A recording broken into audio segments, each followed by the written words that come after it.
What's the most powerful pattern of all? You've heard me talk about it before, that changed humanity, that took us from starving, running around as hunter-gatherers, to where we could stay in one place. It was one distinction. What was it? Recognizing the seasons. Understanding. See, before that, it looked random. You planted in the winter. You didn't even know it was winter. You just knew it was cold. And for some reason, you worked your ass off and you got nothing for it. And what it began to look at here is like humanity, once it understood the seasons and knew when to plant and when not to. If you do the right thing at the wrong time, what kind of reward do you get? Zilch, nothing. So all of a sudden humanity understood this, and now we could stay in one place. We could build a community, we could build cities, we could build countries. That one distinction changed all of humanity. But there's also the seasons of your own life that's so valuable to understand. Think of it as 4 seasons of your life. 0 to 20, roughly, is your springtime. But that initial springtime, you're learning, you're growing, probably protected, you're absorbing things. That's the stage. Some people starts at 16, 14, some say 19, 20, but let's just call it around 21, you enter a different stage of life. You become kind of the soldier of life. You enter the summertime. 21 to 41, that's a different stage, isn't it?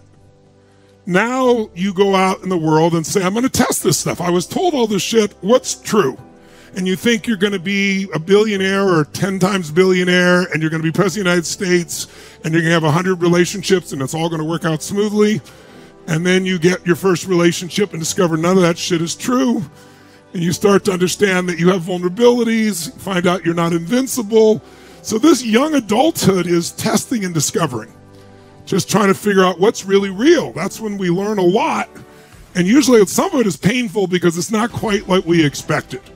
But you're the soldier of society. Quite literally, that's where soldiers are, right? 21 to 41 usually, right? You're the person that goes to war. You're the person that's out there doing the hard work.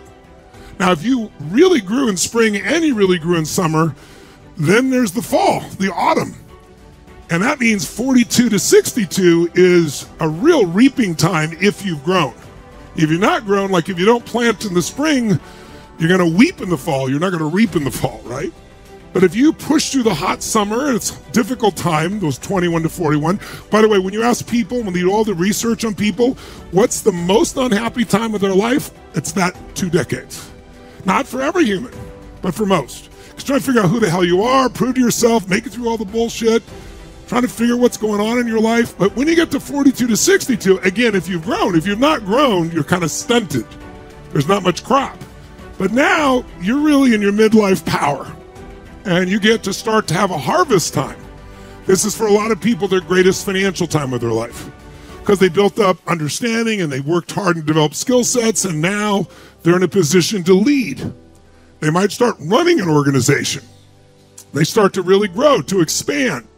And then 63 to 83, you could think of as winter, and 83 to 120 is the oldest living humans. If you're fortunate enough, maybe you'll have an extended winter. But in this stage, you really end up being a leader who's really there to mentor. That's really the position you're in. It's like what I love most now. It's like the example I give you of playing a video game against a child. You know the child's always going to win. And it's not because they're faster and smarter. It's because they played this game a million times. They know the first bad guy's here, the next bad guy's here, the next bad guy's here. So they're able to do something really important. This is what today is all about, if you want it in a simple phrase. Anticipation is power. Anticipation is power. Leaders anticipate. Losers react. If you and I are going to have a great quality of life for our families, for our communities, for anybody we want to serve, our job is to anticipate. In order to do that, you got to recognize patterns. So these seasons of your life are precious. Every season has different challenges, right? How many can remember some of the challenges of the springtime of your life? I remember some of the challenges of the summer in that stage, the things you wrestled with. Some are still there. How many remember the fall experiences, right? So everything has opportunity, everything has challenge, and if you can anticipate the challenge, you can make that season a hell of a lot more enjoyable. So there's the patterns of nature, there's the patterns of your life, the seasons of your life, and what we're going to look at this morning is seasons of history.